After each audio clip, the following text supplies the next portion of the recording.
Estamos listos para partir nuestra primera conversación de este capítulo y vamos a abordar un asunto que nos ha mantenido muy pendientes y tiene que ver con el trabajo que se está realizando o aquello que está por encaminarse ya en relación a la vivienda en la Convención Constitucional.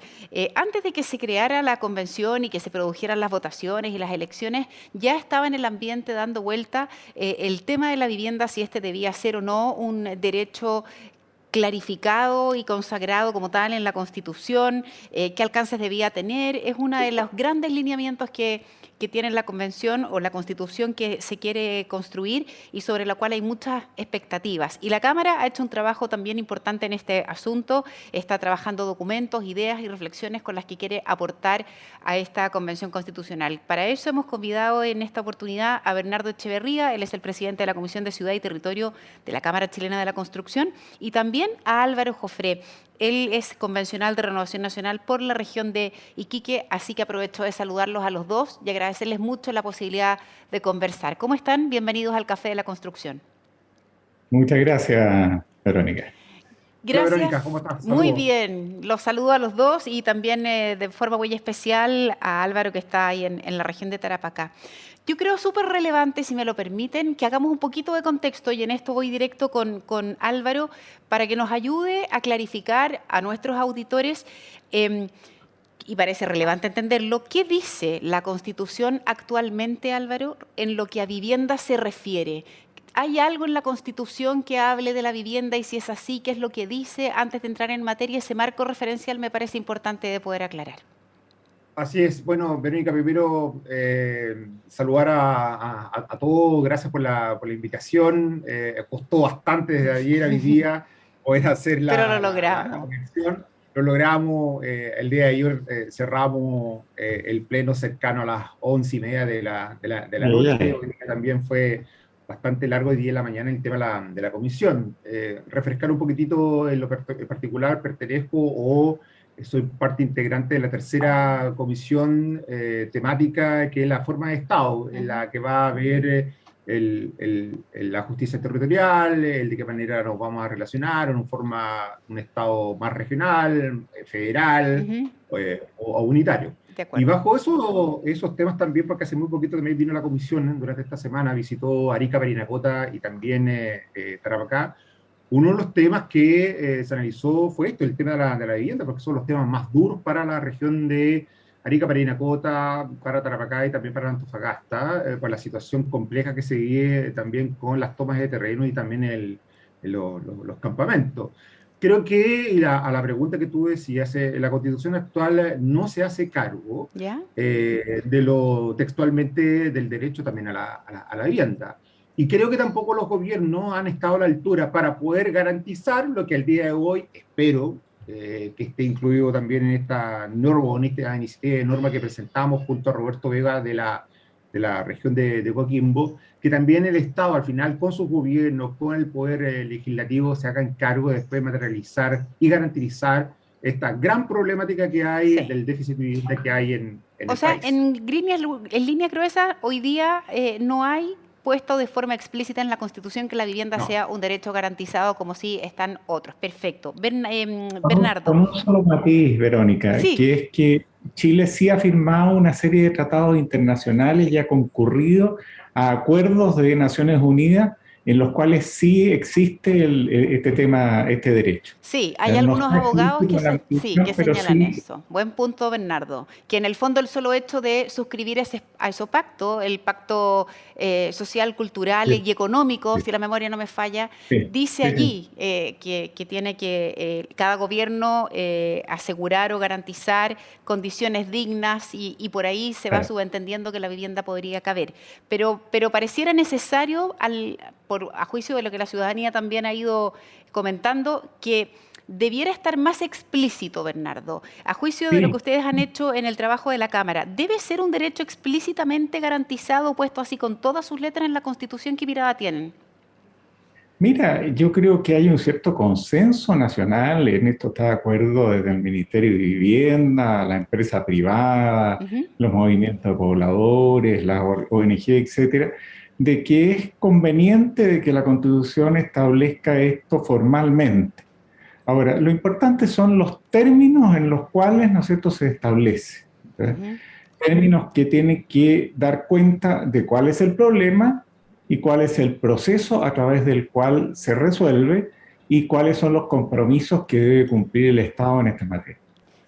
Ahora, ya que se trata de un asunto que, a diferencia de otros derechos, implica costos económicos permanentes para un Estado, ¿cómo puede asegurarse tal derecho si está sujeto a la situación económica de un Estado? Y sabemos perfectamente que los vaivenes económicos justamente son vaivenes, entonces no hay una estabilidad económica para todos los estados y por lo tanto garantizar esto, yo me pregunto, es un desafío enorme. No se puede poner algo en una constitución que después no se va a cumplir.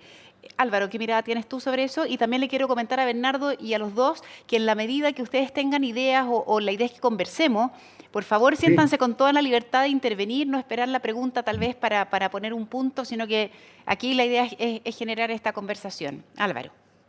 Sí, y concuerdo también con Bernardo, pero también uno pensaba lo mismo con el tema de la mirada de la actual Constitución, y uno seguía también los mismos procesos de las series de firmas y tratados y convenios que ha firmado nuestro país, pero al final no se garantiza nada. Y lo que ocurre generalmente en la práctica, Verónica, Bernardo, es que de verdad la gente está desilusionada. Entonces, cree más en que esté puesto en la Constitución y será problema también del legislador y del intérprete para poder garantizarlo, o también el propio gobierno de turno, ¿no? Me pasa mucho con el tema de los adultos mayores, que estamos hablando de una población sobre 25% de la población nacional, Verónica, y que desde el año, no sé, del año 2007, que viene firmándose un tratado, un convenio, escúchame el nombre técnico, pero al final que reconoce a los adultos mayores, pero no poco se garantiza. Imagina que todavía tenemos en la región de Tarapacá y en todas las regiones no hay una subsecretaría del adulto mayor, de personas mayores, y seguimos siendo coordinaciones regionales, no hay ni un director regional de Senama para atienda este tipo de cosas. Pasa mucho también con el tema de la vivienda, que nos concentramos en el día de hoy, y creo que la iniciativa de norma que nosotros presentamos también incluye la norma que deberá realizarse con criterios de integración y en conformidad a la realidad de las distintas provincias y sus regiones y comunas. ¿Por qué te lo digo? ¿Y por qué te lo digo? Y Bernardo lo sabe técnicamente. Es decir, nosotros tenemos acá suelos salinos y, por supuesto, que la política pública de vivienda, especialmente con las asignaciones de recursos, mira el país, Verónica, de Arica a Punta Arenas como todos iguales. Y ahí está el problema. Yo creo que el criterio y el principio de priorización y también de la diferencia que tenemos en la región va a ser fundamental. Bernardo Echeverría. Sí. Mira, aquí es súper importante entender en qué consiste el problema de la vivienda. Yo te diría que hasta el año 2009 la política oficial de Estado era bastante eficaz en ir resolviendo el tema de la vivienda. Ahí nos agarró el terremoto del 2010, el gobierno que entró, el Piñera 1, se concentró en la reconstrucción, yo diría que lo hizo bastante bien, pero después de terminado ese proceso de reconstrucción, se perdió un poquitito el norte, ¿ya? Y tenemos los últimos 6, 8 años, ¿no es cierto?, en que hemos subinvertido en el tema de vivienda. Y eso bajo una óptica, y es que la población venía creciendo a un rango del 1,1%. Sin embargo, lo que no se vio son dos fenómenos, ¿no es cierto? El primero de ellos es que los hogares crecían mucho más rápido que la población. O sea, si la población crecía al 1,1%, los hogares crecían al 2,2%, o sea, al doble del ritmo. Entonces, eso requería una respuesta, porque en definitiva, cuando hablamos de déficit, hablamos de la diferencia entre viviendas y hogares. O sea, si hay 2 hogares dentro de una vivienda, entendemos que hay un allegado. Si hay, ¿no es cierto?, sobre determinado número de personas en un dormitorio, ¿no es cierto?, entendemos que hay un hacinamiento. Y si vemos que no tiene, por ejemplo, un pavimento en el piso, sino tiene un suelo de tierra, o no tiene conexión a servicios, etcétera, es una vivienda inadecuada. Entonces, esos conceptos se van conformando, ¿no es cierto? Y conforman lo que en el censo, al medir, ¿no es cierto?, censalmente a la población, en 2017 se dice, mire, hay tantos allegados, hay tantas viviendas inadecuadas, hay tanta gente con hacinamiento, ¿no es cierto? Y eso nos habla de un rango de déficit, ¿no es cierto?, que en ese momento el Ministerio dijo 450.000, con una definición más restrictiva, la Cámara dijo 700 y tantos mil, con una definición un poco más amplia. Sin embargo, el nudo está, ¿no es cierto?, en dos cosas que pasaron a partir de ese momento. Vino un tsunami migratorio, ¿verdad? O sea, recibimos una migración muy importante sin que cambiaran los mecanismos de acceso a la vivienda. Y en segundo término, se siguió creciendo en el número de hogares a un ritmo muy superior al de la población. Entonces, hoy día Chile tiene 19 millones y medio de habitantes, más o menos, eso es lo que estima el INE. Sí. Eso significa que hay 6,5 millones de hogares aproximadamente, y la tasa en lo que crece el número de hogares, ¿no es cierto?, te lleva a que hay 140.000 hogares nuevos al año. Esto todavía no es madurado por la clase política. Si uno ve, por ejemplo, el programa del señor Boric, que está hablando de un programa de 65.000 viviendas al año. En DECAS no hay un número específico, pero sí sus representantes han hablado de 100.000 viviendas al año. Entonces, tengo una magnitud 140.000 por un lado, que no todos requieren una solución de una vivienda específica, pero esa es la magnitud del crecimiento de la demanda, y tenemos, ¿no es cierto?, un Estado y una clase política que va detrás del problema.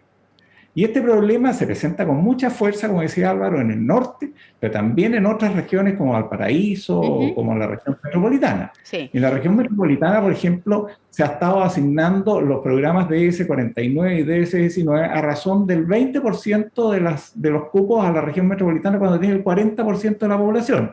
¿Y eso por qué? No es por maldad del Estado, es porque sencillamente el suelo es muy caro. Sí, tal cual. Y porque cada vez es muy caro porque hay escasez. Álvaro, quiero detenerme en algo que... Pero no hay tanta escasez. Es que está mal manejado el problema. Ese es el punto. Y tiene razón ahí, pero perdone, Verónica, ahí se metió un tema muy bueno, Bernardo, el tema de la escasez y sobre todo, acá tenemos 95% del suelo, 98% que creo que fue la última información que tiene, es de bienes nacionales. Entonces, en el norte, acá tenemos harto paño, nosotros en esto, ya sea por el lado de La Pampa, por el lado de la provincia del Taparugal, por el lado costero.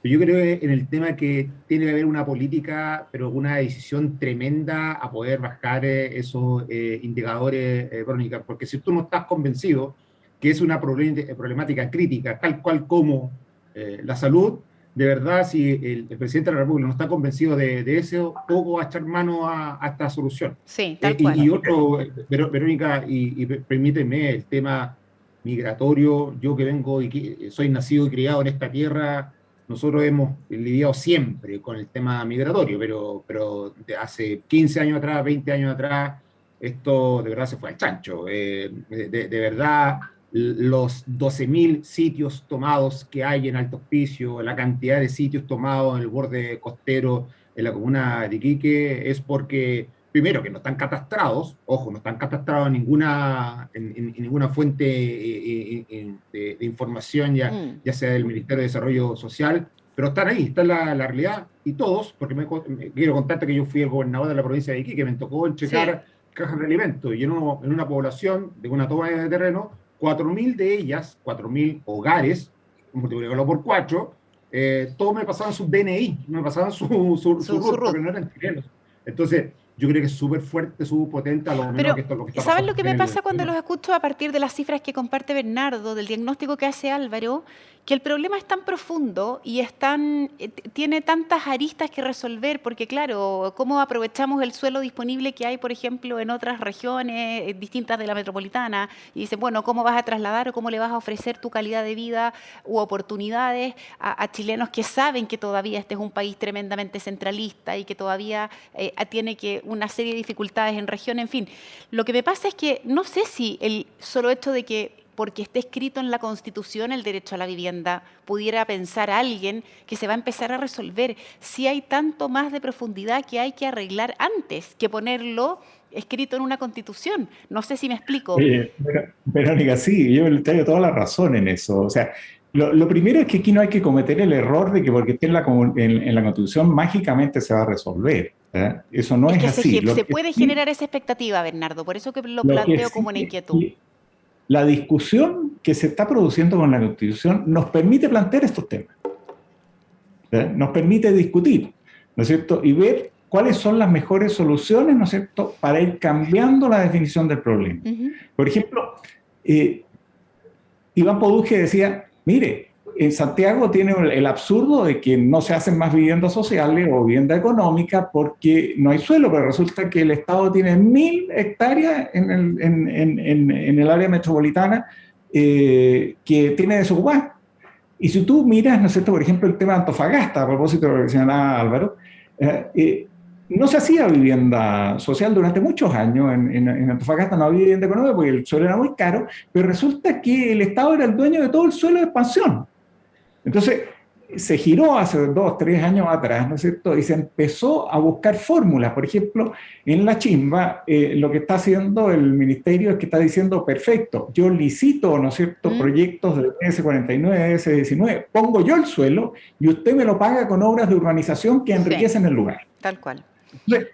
Entonces, esa es una fórmula que hoy día la han empezado a ocupar en la región metropolitana, por ejemplo. Ya, quiero tomar un punto que toma Bernardo, porque es otro de los aspectos que quería conversar con ustedes. Y hablar de una vivienda, y lo hemos conversado con la Cámara y también con otros convencionales que están dedicados a esto.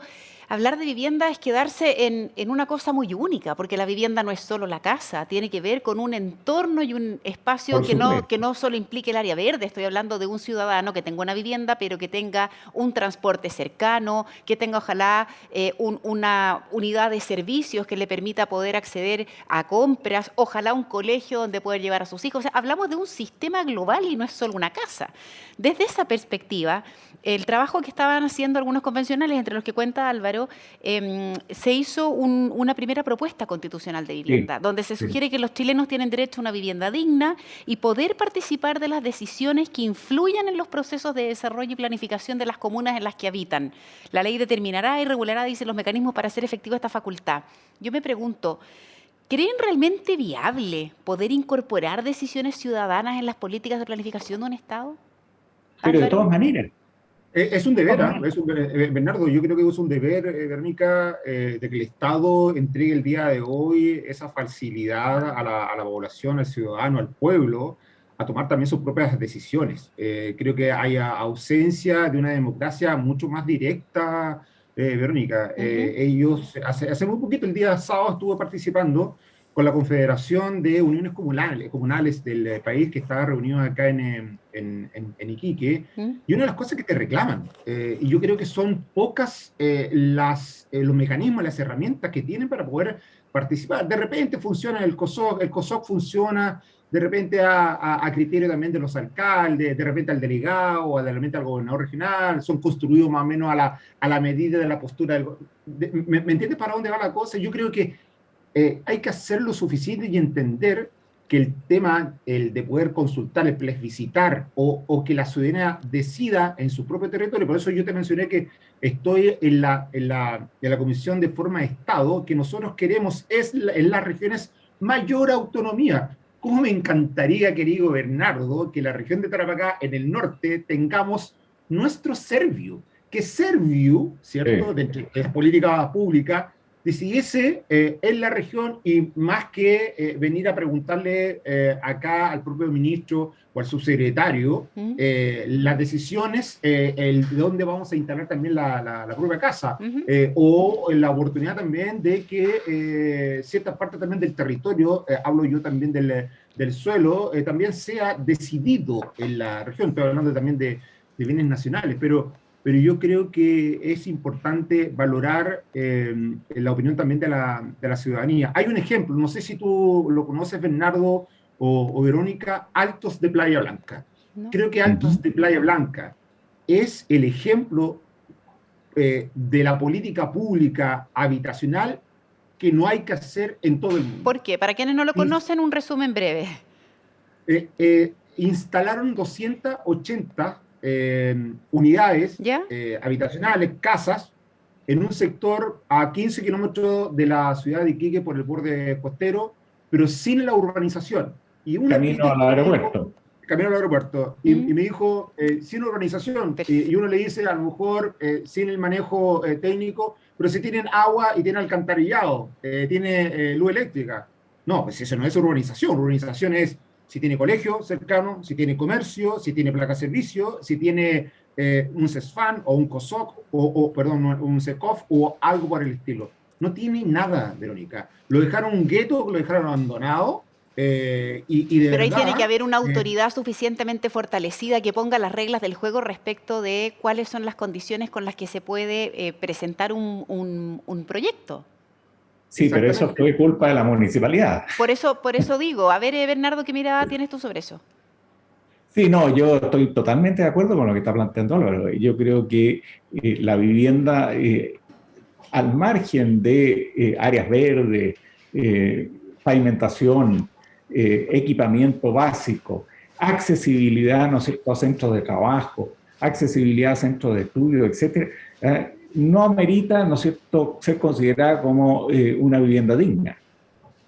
O sea, puedo tener la mejor calidad de aislación térmica, sí, puedo tener buena superficie, etcétera, pero si no tengo los otros atributos urbanos, ¿no es cierto?, estoy marginando, estoy, como dices tú, Álvaro, construyendo un gueto.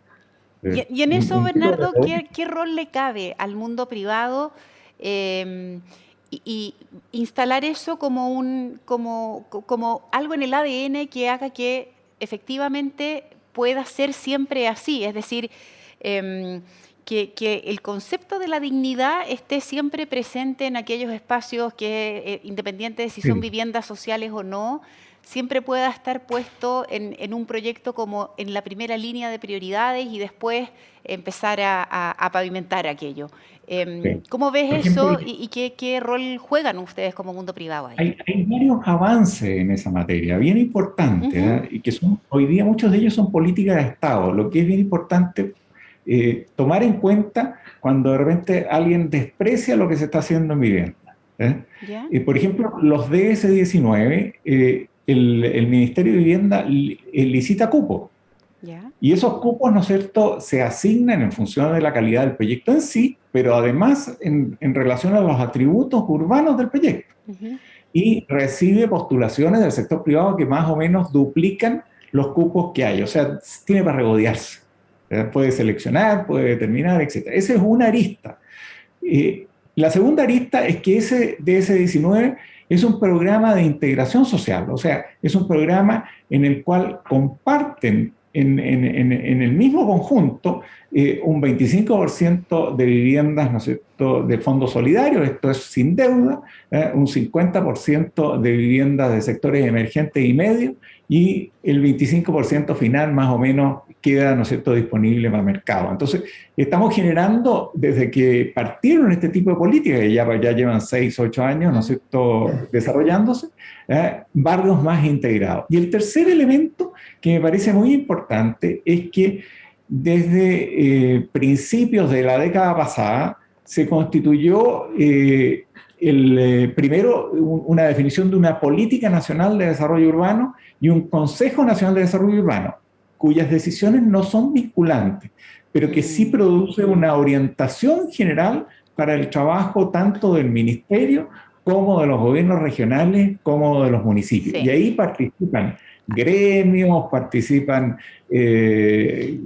agrupaciones de pobladores, participan distintos ministerios, etc. Hay ahí una riqueza, ¿no es cierto?, sobre la cual uno puede ir fundando todas estas inquietudes que tú planteas. Álvaro, ya se me va quedando de poquito tiempo del programa, estamos cerrando. ¿Cómo crees que debería quedar en grandes líneas un texto final en una constitución referido a la vivienda, pero ojo con lo que voy a plantear, que deba ser algo alcanzable, realista y que no genere falsas expectativas. Conecto con lo que hablábamos al principio. Hay tanta ilusión en muchas personas que esto de que esté la vivienda puesta en la Constitución pareciera ser como la varita mágica cuando no lo es. Sí. ¿Qué debiera tener aquello, sobre todo por el trabajo que tú ya has visto dentro de la convención sobre este tema? Yo creo que, Verónica, lo que tú dices va a ser fundamental, porque el nivel de expectativa que tiene la gente, que le va a cambiar la vida así, y luego que acepten un plebiscito de salida el nuevo texto. E incluso, Verónica, y tú has tenido oportunidad de conversar también con otros convencionales, y se da la lógica inclusive de construir un texto no en el marco, sino casi ya en el de poder hacer tareas probablemente legislativas al Claro. interior de la Constitución. Y yo creo que vamos a caer en un error. Pero ¿sabes por qué va en esa lógica? Porque creemos mucho, especialmente la gente que venimos de regiones, es la gran oportunidad, es como el it's now or never, it's ahora o nunca. Si no lo colocamos en la Constitución, no vamos a estar a despensa de un gobierno que quiera o no, o de un parlamentario, o de un congreso que quiera o no cambiar las condiciones, Verónica. ¿Me entiendes? Entonces, Sí, perfecto. ¿para qué seguir que la misma lógica, si nunca ha cambiado? Hablo yo de tema un poquito mejor más concreto. Si es mejor dejarlo todo listo en la Constitución, pero es peligroso también, Sí. porque también podría ser una camisa de fuerza que podría estar tú constantemente revisándolo o cambiándola. Pero pues yo creo que en el tema de la vivienda tenemos que hacer las cosas muy bien, por eso que al final la ley, y está dicho también en el proyecto de norma constitucional, que la ley y su regulación serán los mecanismos para hacer efectiva esta facultad, la tendrá también el Poder Legislativo. De ahí vendrá también la construcción de la política pública. Bien, se nos fue el tiempo. Bernardo Echeverría, Álvaro Jofré, el primero presidente de la Comisión de Ciudad y Territorio de la Cámara Chilena de la Construcción, el segundo convencional de Renovación Nacional por la región de Tarapacá, desde la ciudad de Iquique. Le quiero agradecer a los dos la disposición. Costó poder ajustar las agendas de todos para poder generar este espacio de diálogo. Es tan interesante, estoy segura, lo vamos a volver a repetir. Es un tema muy de fondo, es muy complejo, que va a requerir además muchas otras conversaciones y capítulos de este programa, así que los dejo invitados para que en un futuro, tal vez, Álvaro, nos reencontremos para que nos cuentes cómo va ese trabajo de la vivienda, y por cierto a Bernardo, que todos los insumos que está trabajando la Cámara y el trabajo que está haciendo además a nivel de datos y aportes a la Convención, también no dudes en compartirlo en este espacio para ir, como dijiste tú, conociendo y debatiendo un poco más respecto de estos asuntos. Sí. Sí, y yo solamente a lo mejor, Bernardo, 30 segundos. Siempre termino también mi relato cuando logro conversar con alguien. Si la Cámara Chilena de la Construcción, si las empresas constructoras, las inmobiliarias, no se sientan ajenos y excluidos del proceso constituyente, sean partícipes, incidan en este proceso, no se descarten de que ustedes no pueden entrar a discutir.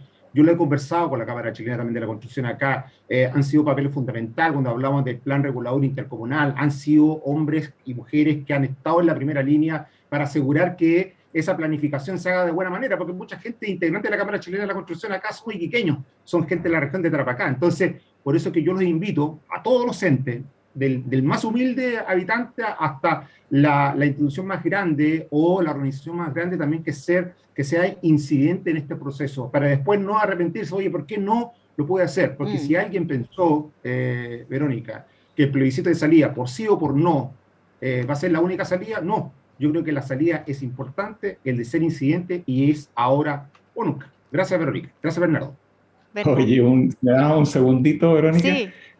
Un tema ahí que quizás no profundizamos, pero muy por encima, el principio de la colaboración. Hoy día más o menos el 70% de la inversión en vivienda la hace el sector privado, y este tema no lo vamos a resolver desde el puro punto de vista del Estado. El Estado tiene que hacer un esfuerzo importante en esta materia, pero también tiene que apalancarse mucho con el sector privado.